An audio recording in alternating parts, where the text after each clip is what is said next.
নীলফামারীর জলঢাকার ডাউয়াবাড়ি ইউনিয়নের সিদ্ধেশ্বরী গ্রামে দাঁড়িয়ে আছে বাংলার এক প্রাচীন নিদর্শন ৩ গম্বুজ ও ১২ মিনার বিশিষ্ট এক কাতার জামে মসজিদ।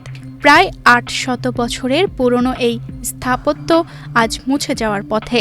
আমার দাদাই বলতে পারেন যে কতদিন হয়েছে, তখন তো মসজিদে এই বারান্দাটা তো আমরাই বাড়াইলাম, বারান্দাটা তো আমাদের আমলে হল, তার আগে ওই এক কাতারের মসজিদ ওইটাই।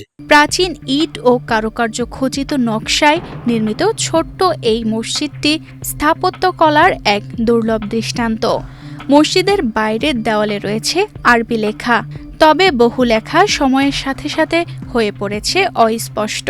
আমি ক্লাস 4-এ পড়ি, তখনকার একবার আমরা করেছিলাম, এটা বহু নস্কা ছিল। এক্সট্রিম মশার কয়েল প্ল্যান্ট ফাইবার দিয়ে তৈরি, তাই সহজে ভাঙে না, সুগন্ধিযুক্ত ও নিরবিচ্ছিন্নভাবে জ্বলে। ডেঙ্গু, চিকুনগুনিয়া বাহি সহ যে কোনো মশার বিরুদ্ধে দেয় এক্সট্রিম সুরক্ষা। ওই সম্পূর্ণ নস্কাগুলো ফেলাই দিয়ে প্লেন প্লাস্টার করা হয়েছে। এত পুরনো একটা মসজিদ কিন্তু সরকারিভাবে কখনো সংরক্ষণ করা হয়নি বলে জানায় এলাকাবাসী নিজেরা টাকা তুলে রং করেছেন, সাথে করেছেন পিলার মেরামত। পরে একবার আমরা মেরামত করছিলাম, তারপরে ওই তখন থেকে তো এই অবস্থায় আছে।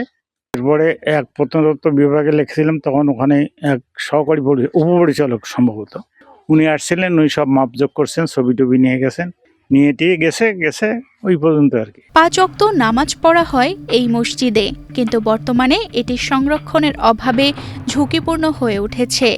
এলাকাবাসীর একটাই দাবি, এই স্থাপনাটিকে যেন সরকারি উদ্যোগে মেরামত ও সংরক্ষণ করা হয়।